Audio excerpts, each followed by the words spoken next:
पुण्यामध्ये जी काल घटना घडली की एका 10 वर्षीय मुलीवर साहिल संपत खैरे यांनी जी नाममानुष बलात्कार केला व 10 वर्षीय मुलीला खून केला, अशा या व्यक्तीला खरं तर फास्ट ट्रॅकमध्ये खटला चालला पाहिजे व त्याला फाशी झाली पाहिजे आणि जे त्यांच्या घरचे आहेत त्यांना तातडीची मदत मिळाली पाहिजे, असं रिपब्लिकन पार्टी ऑफ इंडिया आमचे राष्ट्रीय अध्यक्ष दीपक भाऊ निकाळजे आणि दादासाहेब ओवाळ महाराष्ट्राचे महासचिव यांच्या वतीनं आज आम्ही निवेदन दिलेलं आहे. जर हे एक महिन्यात तर त्यांना फास्ट ट्रॅकवर घेऊन त्यांनी निकाल नाही लागला तर Republican party of India Deepak भाऊ निकाळजे, बाळासाहेब पवार, दादासाहेब ओवाळ यांच्या आदेशाने आम्ही तीव्र आंदोलन करूया.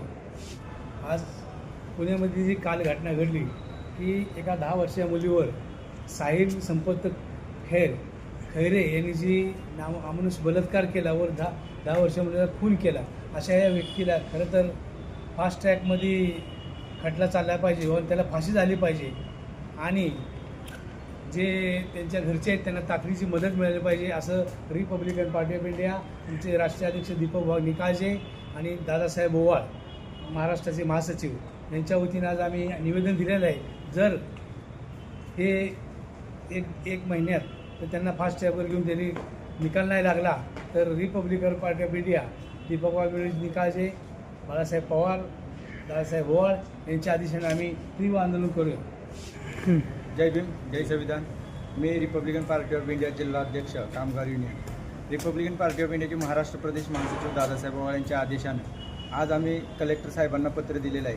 पत्र देण्याचं कारण काय म्हणजे महाराष्ट्रामध्ये अनेक वेळा लहान मुलांवर अत्याचार व बलात्कार होतात, पण यामध्ये प्रशासन सज्ज वाटत नाही. तात्पुरतं पकडायचं, गुन्हा दाखल करायचा, 2 महिने ठेवायचं, परत त्याला सोडून द्यायचं.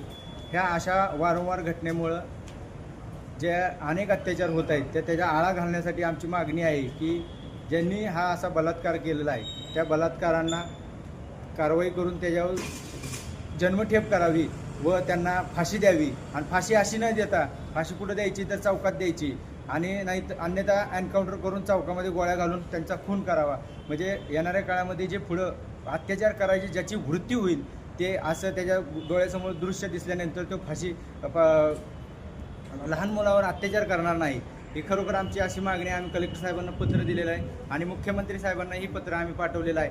तर मुख्यमंत्र्यांनाही आमची ग्वाही आहे की तुम्ही येणाऱ्या काळामध्ये त्यांच्यावर लवकरात लवकर कठोर शासन करून मीटिंग घ्यावी आणि पोलीस प्रशासन सांगावं की ज्या ठिकाणी असे गुन्हेगार घडलेले आहेत आणि जे आरोपी आहेत त्यांना फासावर लटकावं किंवा त्यांना कठोर कारवाई करून त्यांना जन्मठेप द्यावी.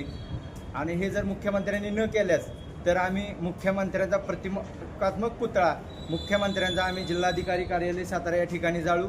याचा निषेध करण्याचं कारण म्हणजे काय, जे आपले महाराष्ट्राचे मुख्यमंत्री गृहमंत्री आहेत जर ह्यांनी ह्या प्रशासनाकडे आणि लक्ष न देता ह्या जनतेची सेवा न केल्यास जनतेच्या सुरक्षेचा विचार न केल्यास त्यांचाच पुतळा जाळावा हे आम्हाला वाटते.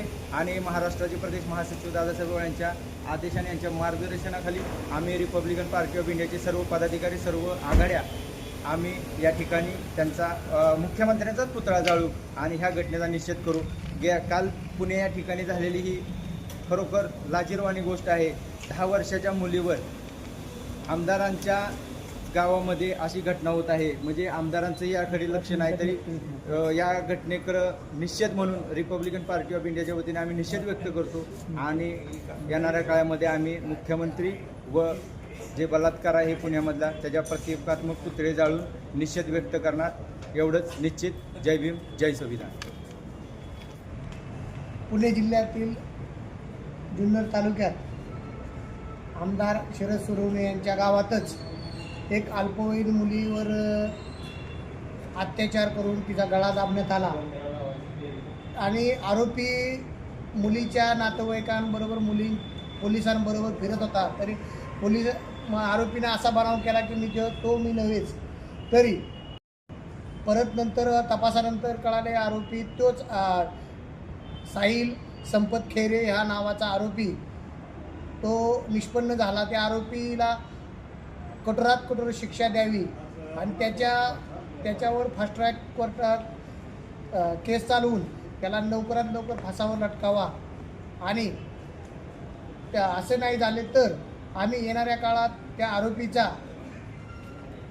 प्रतिमात्मक पुतळा जाळणार हे निश्चित.